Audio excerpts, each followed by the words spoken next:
জন্য আগের থেকে তারা আন্দোলন করছিল।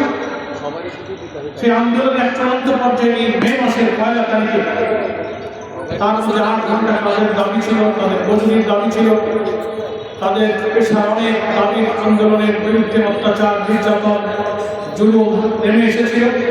অনেকে সে আন্দোলনে জীবন দিয়েছিল। ঐতিহাসিক শ্রমিকদের সে আত্মদানের মধ্য দিয়ে শ্রমিকদের কর্মঘণ্টা কমানো, একটা নির্দিষ্ট আইনের আওতায় শ্রমিকদেরকে এনে কর্মঘণ্টার এই দাবি পূরণ হয়েছিল বলে আজ 200 বছর অতিবাহিত প্রায় হলেও শ্রমিকদের সে আত্মদানের সেই স্মৃতি স্মরণ করে এটা আন্তর্জাতিকভাবে আন্তর্জাতিক শ্রমিক দিবস হিসেবে স্বীকৃতি লাভ করেছে। বিভিন্ন শ্রমিক সংগঠন, শ্রমিক সংস্থা, সরকারি বিভিন্ন প্রতিষ্ঠান, বিভিন্ন সরকার মন্ত্রণালয় বিভিন্নভাবে এই দিবসের আমরা কর্মসূচির আয়োজন করেছি। সকাল থেকে অনেকে র্যালি করেছেন। আমি বাংলাদেশ শ্রমিক কল্যাণ ফেডারেশনকে ধন্যবাদ জানাই কুমিল্লাকে, তারা দুর্যোগপূর্ণ আবহাওয়ার মধ্যে এই প্রোগ্রাম তারা অব্যাহত রেখেছেন এবং যারা উপস্থিত হয়েছেন তাদের সকলকে আমি আন্তরিকভাবে ধন্যবাদ জানাই। প্রিয় ভাই ও বোনেরা, আজ থেকে প্রায় 200 বছর আগে আমেরিকার শিকাগো শহরে মেহনতি, মজলুম, দুঃখী, অন্নহীন, বস্ত্রহীন নিরন্ন মানুষ তাদের কাজের অধিকারের, শ্রমঘণ্টার অধিকারের দাবিতে সংগ্রাম করেছিল। এই দাবি, এই অধিকারের সংগ্রাম কোনো নতুন সংগ্রাম নয়। এই অধিকারের নিশ্চয়তা দিয়ে আজ থেকে 1500 বছর আগে আমাদের প্রিয় নবী মুহাম্মদ মুস্তাফা সাল্লাল্লাহু আলাইহি ওয়াসাল্লাম শ্রমজীবী মালিকের অধীনস্থ যারা কাজ করে দাস শ্রেণীর মানুষের মুক্তির জন্য তিনি অনেক ঐতিহাসিক নির্দেশনা দিয়েছেন। যেমন দিয়েছেন বিদায় হজের ভাষণে, কাবার চত্বরে তার ঐতিহাসিক ভাষণে, হাদিস শরীফের মধ্যে অসাধারণ শ্রমজীবী মানুষের অধিকার সম্পর্কিত অনেক নির্দেশনা প্রিয় নবী এমন ভাবে দিয়েছেন।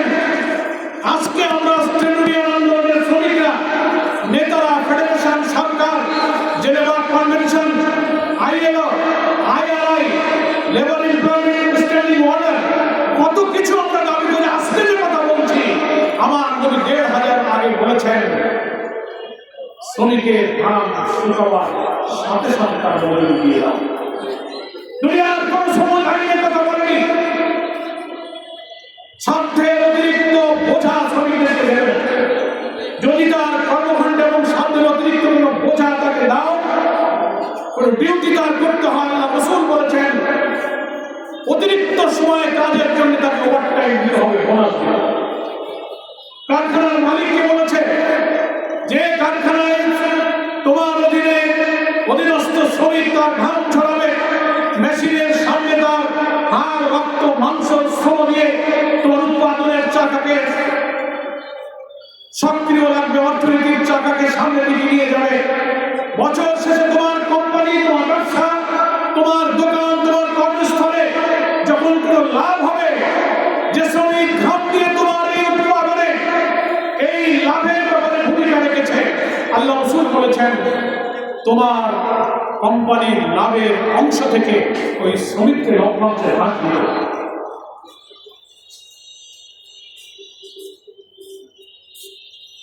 শারীরিক অক্ষমতার কারণে, বয়সের কারণে কোনো শ্রমিক যদি কোনো ডিউটি করতে না পারে, আল্লাহ রাসূল সাল্লাল্লাহু আলাইহি ওয়াসাল্লাম হাদিসের মধ্যে বলেছেন তার উপরে জোর করবে না, চাপাবে না, সাধ্যের অতিরিক্ত কোনো বোঝা চাপাবে না। মালিক আর শ্রমিককে দুজনের জন্য আল্লাহ রাসূল হাদিসে বলেছেন শ্রমিককে খেয়াল রাখতে হবে যে প্রতিষ্ঠানে, যার অধীনে, যে কোম্পানিতে, যে ফ্যাক্টরিতে সে কাজ করে, ওই মালিকের উৎপাদনের ক্ষতিগ্রস্ত না হয়, অর্থনীতির ক্ষতি না হয়, সেদিকে যেমন একজন সৎ শ্রমিক খেয়াল রেখে ডিউটিকে ফাঁকি দেবে না, সময় মতো আসবে, সময় মতো যাবে, উৎপাদনের ক্ষতি করবে না, ডিফেক্টিভ প্রোডাকশন করবে না। আমার মালিককে আল্লাহ রাসূল বলেছেন তুমি মালিককে ঠকাবে না, মালিকের মজুরির যে চুক্তি থাকবে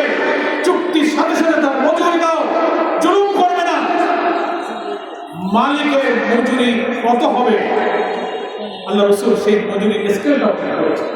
আমরা তো বলি ন্যূনতম মজুরি 5,000 দাও, 10,000 দাও, 20,000 দাও, 25,000 ন্যূনতম মজুরি স্কেল আমরা দিতে বলি। কোন নির্দিষ্ট স্কেলের টাকা আল্লাহ রসুল ঠিক করেননি। ইসলামী শ্রমনীতি, রসুলের প্রিয় শ্রমনীতিতে তিনি উল্লেখ করেছেন যে দেশে যে সমাজের শ্রমিক মালিকের অধীনে কাজ করবে, ওই কোম্পানি, ওই দেশের ওই শ্রমিকের যার অধীনে সে কাজ করছে, আল্লাহ রসুল বলছেন দুনিয়ার ইতিহাসে অসাধারণ একটা আইন তিনি দিয়ে বলেছেন, মালিক যা খাবে এবং করবে শ্রমিকের অনুযায়ী খেতে পারে, করতে পারে, সেই বাজার দরে সেই স্ট্যান্ডার্ডে তার নির্ধারণ করতে হবে। আমি কি কথাটা বোঝাতে পেরেছি? সেটা 5,000 হোক, 20,000 হোক, তুমি মালিক। তোমার সর্দি হলে তোমার বাচ্চাদের তুমি ব্যাংককে চিকিৎসায় পাঠাও, বড় বড় স্কুলে লেখাপড়া শেখাও। আমার শ্রমিক রাত দিন তোমার কারখানায় কাজ করে, অসুস্থ সন্তানের হোমিওপ্যাথিক ওষুধ কেনার পয়সা নাই, স্কুলের বই কেনার পয়সা নাই, ঘর ভাড়া দিতে পারে না, দ্রব্যমূল্য বাড়ে, তার মজুরি বাড়ে না। যে মালিক শ্রমিকের এই দুর্দশা দেখে না, সে কখনো আদর্শ মালিক হতে পারে না। রাসূল বলেছেন সেই হলো আদর্শ সব মালিক, যে বছরে, যে সালে, যে দেশে বাজার মূল্য যেমন হবে মালিক যা খাবে করবে। বিরাট কথা, সহিহ হাদিস, বুখারী শরীফের হাদিস। মালিক যা খাবে করবে, যা খাওয়া তুমি, যা তুমি খাওয়া, তোমার অধীনে শ্রমিক যেন ওই মনের খাওয়া এবং পোশাক করতে পারে। মজুরির পরিমাণটা সেই সময়ের বাজার মূল্যে ওইভাবে তুমি স্কেল দিতে হবে। আলহামদুলিল্লাহ বলবেন না? সমাজতন্ত্র, পরিবার, ধর্মনিরপেক্ষতা, জাতীয়তাবাদ, বিশ্ব অর্থনীতি, দুনিয়ার কোন শ্রমনীতি শ্রমিকদের এই নিশ্চিত অধিকার কখনো দিতে পারে না। হ্যাঁ, বলতে পারেন শ্রমিক কল্যাণ ফেডারেশন ইসলামী শ্রমনীতির এই ব্যাখ্যা দিল, রসুলের হাদিস তো ঠিক আছে, তাহলে আমি মালিক, আমার একটা ম্যানেজার লাগে, বড় বিল্ডিং লাগে, আমার বাবুর্চি লাগে, মালি লাগে, দারোয়ান লাগে, সবই তাকে দিতে হবে? না, তার দরকার নাই। আপনি অফিস নেন, আপনার দারোয়ান, পিয়ন থাকুক, মালি থাকুক, বাবুর্চি থাকুক, গাড়ি থাকুক, কমপক্ষে মৌলিক সমস্যা তার ভাত, কাপড়, বাসস্থান, শিক্ষা, চিকিৎসা, ন্যূনতম প্রয়োজনে আপনার যে যেন সে খারাপ না থাকে, অতটুকু মজুরি আপনি দেবেন। তার দারোয়ানের দরকার নাই, মালির দরকার নাই, গেট ম্যানের দরকার নাই, গাড়ির দরকার। সে যেন রোগাক্রান্ত উৎকৃষ্ট সন্তানকে চোখের পানি না। আমাদের প্রিয় নবী শ্রমজীবী দাসের জন্মভূত মানুষের নবী আজকে 1,000 বছর আগে যে আইন করেছে, আজকে 200 বছর আগে আমেরিকার শিকাগো শহরে শ্রমিকদের জন্য এই রক্ত দিয়ে জীবন দিতে হতো না। যদি ওই ইসলামী শ্রমনীতি দুনিয়ায় জারি থাকতো, কোন আন্দোলন আমাদের প্রয়োজন। আজকে সেই শ্রমনীতি চালু নেই বলে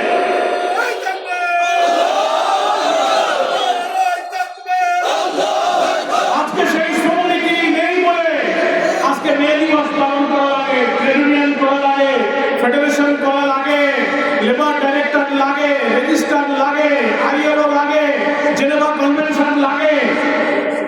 সব সমাধান আমার প্রিয় নবী আগেই করে দিয়ে গেছে। কি বলে? যে কারণে বাংলাদেশ শ্রমিক কল্যাণ ফেডারেশন 1968 সালে প্রতিষ্ঠার পর থেকে বাংলাদেশের শ্রমিক আন্দোলনে এক নতুন ধারা সৃষ্টি করেছে। আলহামদুলিল্লাহ।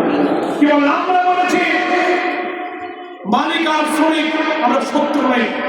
এদেশে 60-এর দশকের শ্রমজীবী আন্দোলনে বামপন্থী কমিউনিস্ট সমাজতন্ত্রীরা চীন এবং রাশিয়ার মতো দেশে উদ্বুদ্ধ হয়ে তারা লাল পতাকার স্লোগান দিল। এখনো লাল পতাকা তুলে ধরো, সমাজতন্ত্র বলে না, দুনিয়ার মজদুর এক।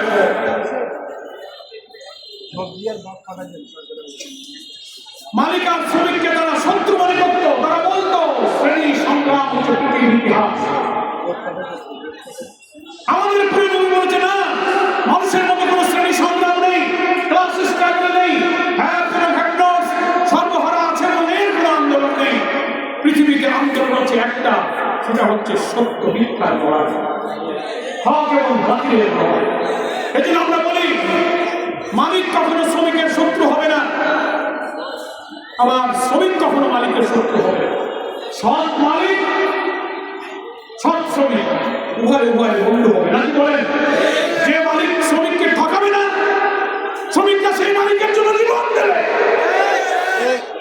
যে শ্রমিক কাজে ফাঁকি দেবে না, সময় মতো ডিউটি করে তার উৎপাদন কারখানাকে সচল রাখবে, সেই মালিকও সেই শ্রমিকের পাশে মানবিক সাহায্য দিয়ে দাঁড়াবে, বেতন দেবে, মজুরি দেবে, বোনাস দেবে, বিপদে পড়লে তাকে আর অতিরিক্ত লভ্যাংশে সাহায্য করবে।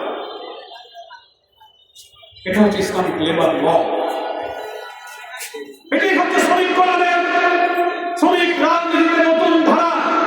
আমরা মালিকের সাথে সত্যি তো চাই না, অর্থনীতির চাকা, কলকারখানার চাকা সচল রাখবো, তুমি আমাকে দেখো আমিও তোমাকে দেখো, নাকি বলেন? এই জন্য দেশে শ্রম আইন হয়েছে, শ্রমমন্ত্রী হয়েছে, শ্রম আইন ট্রেড ইউনিয়ন তৈরি হয়েছে। বাংলাদেশের ট্রেড ইউনিয়ন আইন অনুযায়ী বাংলাদেশের রেজিস্টার অফ ট্রেড ইউনিয়ন বিভিন্ন বিভাগীয় শহরে জয়েন্ট ডাইরেক্টর অফ লেবার যেগুলো আছে সব জায়গায় এখন শাখায় শাখায় প্রত্যেকটি জেলা, নগরে, শিল্প অঞ্চলে এখন শ্রমিক কল্যাণের অধীনে অনেক নতুন নতুন ট্রেড ইউনিয়ন তৈরি হয়েছে, নাকি বলেন? আমাদের কুমিল্লায় আছে না? সব পেশার মধ্যে আছে। প্রায় 1000-এর উপরে ট্রেড ইউনিয়ন শ্রমিক কল্যাণের অধীনে এখন রেজিস্ট্রেশন করা হয়ে গেছে। বাংলাদেশের ফেডারেশনের মধ্যে সর্ববৃহৎ ফেডারেশন হচ্ছে বাংলাদেশ শ্রমিক কল্যাণ ফেডারেশন। আলহামদুলিল্লাহ, এই কুমিল্লাবাসীকে আমি ধন্যবাদ জানাই। আপনারা পরিবহন শ্রমিক, রিক্সা শ্রমিক, ঠেলা গাড়ি, দোকান শ্রমিক, হোটেল শ্রমিক, ইপিজেডের শ্রমিক, পাটকল শ্রমিক, যত পেশা তত কমিটি, যত পেশা তত ট্রেড ইউনিয়ন, এইভাবেই কুমিল্লা শ্রমিক কল্যাণ ফেডারেশনকে শক্তিশালী করতে হবে। সবাই রাজি আছেন? সংগঠন গড়ে তুলতে হবে। এবং কারখানার শ্রমিকদেরকে কমিউনিস্টরা বুঝাতো 60-এর দশকে। বামপন্থীরা, এখানে ইসলামপন্থী শ্রমিক আন্দোলন ছিল না। ওনারা পাকিস্তানে এসে, পাকিস্তান আমলের সূচনা থেকে রেল, নৌ, বিভিন্ন সেক্টরে প্রথম ট্রেড ইউনিয়ন শুরু করলো কমিউনিস্টরা। তারপর অবিভক্ত ভারত ছিল আগে, সেখানে এরা করেছিল। কমিউনিজমের থিওরি ছিল, শ্রমিকের অধিকারের কথা তারা মুখে বলতো, কার্যত তারা শ্রমিকের অধিকার প্রতিষ্ঠিত করে। তাদের কমিউনিজম সমাজতন্ত্র প্রতিষ্ঠান ট্রেনিং দেওয়ার জন্য ট্রেড ইউনিয়ন করে করে লোকদেরকে, শ্রমিকদেরকে কারখানায় দলে ফেরাতো, রাজনীতির সিঁড়ি বানিয়ে তারা ক্ষমতায় গিয়ে প্রধানমন্ত্রী হতো, শ্রমিকদের রাজনীতির হাতিয়ার তারা বানাতো। তাদের ভাগ্যের বদল হতো, শ্রমিকদের ভাগ্যের বদল হতো না। তারা বলতো, ট্রেড ইউনিয়নের একটা ডেফিনেশন ছিল কমিউনিস্টদের কাছে, trade union is the school of communism. Trade union হচ্ছে সমাজতন্ত্র শেখাবার স্কুল। সংগঠনে আসতো, বিভিন্ন নাম আছে তাদের, কমিউনিস্টের লাল বই, সমাজতন্ত্রের লাল বই, এগুলো পড়ে। শ্রমিক রাজের কথা বলতো, শ্রেণী সংগ্রামের কথা বলতো, শ্রমিক রাজত্বের কথা বলতো। বাংলাদেশে স্বাধীনতার পর থেকেও অনেকে আন্দোলন করেছেন। আমি সেই সব কমিউনিস্ট শ্রমিক সংগঠনকে বিবেচনা করতে বলবো। শ্রমিক আন্দোলনে ফেডারেশন করে আপনাদের দলের বহু শ্রমিক নেতা হিসেবে প্রধানমন্ত্রী হয়েছে, মন্ত্রিত্বে গিয়েছে, কিন্তু তাদের ভাগ্যের বদল হয়েছে, কোনো শ্রমিকের ভাগ্যের বদল করেছে। আপনার ট্রেড ইউনিয়নকে, শ্রমিক রাজনীতিকে ক্ষমতার সিঁড়ি হিসেবে ব্যবহার করেছে। কিন্তু আমরা ইসলামী শ্রমনীতিতে শ্রমিকের অধিকার নিশ্চয়তার জন্য ইসলামী শ্রমনীতির সংগ্রাম যদি সফল হয়, আজকে আমেরিকার শিকাগো 8 ঘন্টার কর্মঘণ্টার দাবিতে জীবন দিতে হতো না। কল কারখানায় একটি ভারসাম্যপূর্ণ আল্লাহ প্রদত্ত, রাসূল প্রদর্শিত বিধানের ভিত্তিতে ইসলামী শ্রমনীতির মানে যদি আমাদের এই শ্রমনীতি আমরা চালু করতে পারি, কল কারখানা এবং সব পেশার শ্রমিকের কল্যাণ এবং শান্তি প্রতিষ্ঠিত হবে। তবে একটা কথা বলে আমার বক্তব্য শেষ করি। আপনারা কি মনে করেন এই রাষ্ট্র কাঠামো, এই সমাজ, এই সংসদ, এই দেশ যেভাবে যে আইনে চলছে এই আইনে চলবে? আর আমরা শ্রমনীতির নতুন ধারায় ইসলামী শ্রমনীতির সংগ্রাম করলে রাষ্ট্র কাঠামো এরকম থাকবে, আর ফাঁক দিয়ে ইসলামী শ্রমনীতি কি চালু করা যাবে? যাবে না। গোটা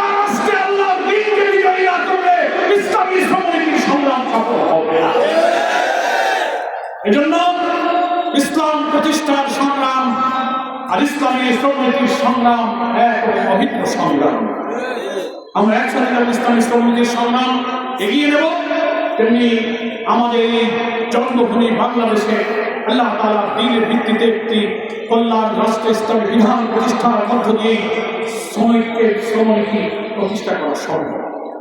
রাষ্ট্রে যদি পশ্চিমা গণতন্ত্র থাকে, সমাজতান্ত্রিক মগজ থাকে, জাতীয়তাবাদী মগজ থাকে, সেই রাষ্ট্রের মধ্যে আলাদা ইসলামী শ্রমনীতি গায়ে বলে দেবে না।